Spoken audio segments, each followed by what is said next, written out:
rocking the ring. Gilbert.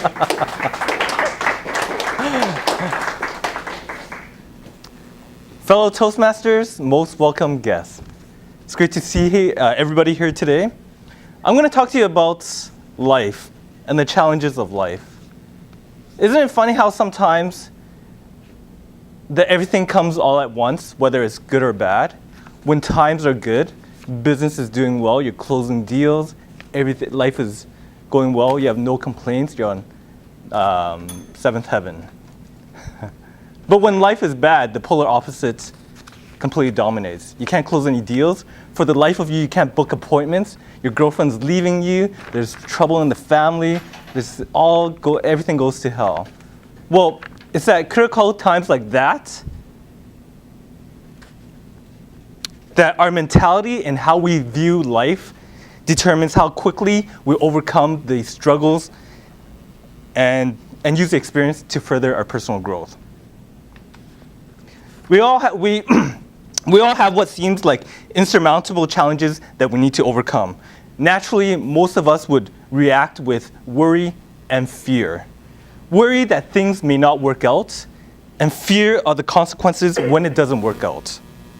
We then begin to start playing out the negative consequences, all the different scenarios of the negative consequences, which further reinforces the worry and fear.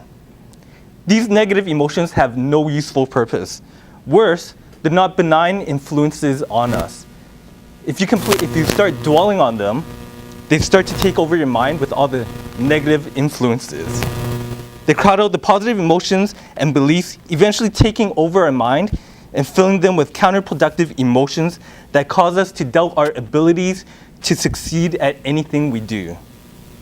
Eventually, one day, we will discover that we are not in control of our lives, but instead, we are controlled by our worries and fears. For example, when I first started out in the financial services industry, it was a completely commission-based job. It was hard. It was my first job, but it was exciting. Every time I made a deal, it was great. Before every other time that I didn't make a deal, which unfortunately happened more often than not, it was crushing. I was constantly worried about failing and fearful of failure. This negative mindset eventually spilled over into my personal life, and it truly caused me to question everything about my life. Is this the right job? Am I good enough for this job? Am I old enough for this job? Can I compete with other people in this field who have more credentials than me, or who don't even have any credentials? But gradually, I learned that being in a commission-based job was not for me at that time. And now looking back, in hindsight, I realized that I was looking at the struggles and challenges incorrectly. What I realize now is that life's up and downs actually provide a window of opportunity to determine our goals and our values. Because every struggle and challenge we encounter is really an opportunity for personal growth. We learn more and more about ourselves, what our strengths are, what our weaknesses are, what we like, what we don't like. But more importantly, we learn what our limitations are.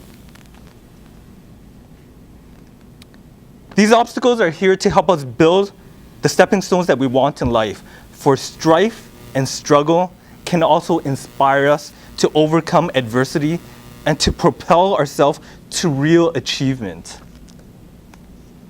It is the struggle itself and not the end result that builds character. And there's no better example of this than Nelson Mandela. Nelson Mandela, as we all know, was imprisoned for 27 years for fighting the apartheid. That's a long time to be imprisoned for. I'd be pretty pissed off if I came out of that, once I came out of that. I don't know about you guys, but that's at least half of my life right there, if not a third. In his case, it was the adversity and his perseverance that prepared him and resulted in him being the first black president of South Africa.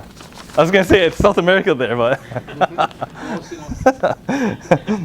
in my mind, he's definitely one of the greatest leaders and the individuals of our century. Again, purely for the fact that when he came out of jail, He harbored no resentment. In fact, if you guys have watched the movie Invictus, what he tried to do was reconciliate the blacks and the whites.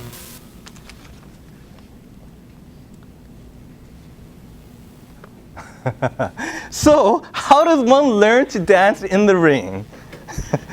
Number one is by facing fear itself, by actually doing what you fear. Most of the times you realize afterwards that it's not so bad. And one classic example that we can all relate to is the fear of public speaking. That's why we're here, is to learn to overcome it. The more often we do it, the greater the worry and fear subsides. And as Mr. James Dean Warwick back there would say, get your butt up here as much as you can. You guys were supposed to laugh at that, but thank you. Now we do. You have to tell us. Number two, to overcoming your struggles and challenges, is to maintain a healthy body. A healthy body creates a healthy mind. When you are healthy and active, you feel good about yourself. It's all the endorphins in there. And when you feel good about yourself, you feel that you can overcome the daily obstacles in life, the challenges, the struggles. And number three is accepting our limitations. I think this is the most important one. Everyone has different strengths and weaknesses. You need to know yourself. And you need to know that you're not perfect. I'm not perfect. You're not perfect. No one's perfect. And that's the beauty of being a human being. For example, when I was younger, I aspired to play in the NBA. Of course, one of my limitations would be height. And the skills as well, too. In conclusion, I'd like to leave you guys with this. When life gets tough, face the fear no matter how big the mountain is. Because ultimately, it's not the mountain that we conquer, it's ourselves. Thank you.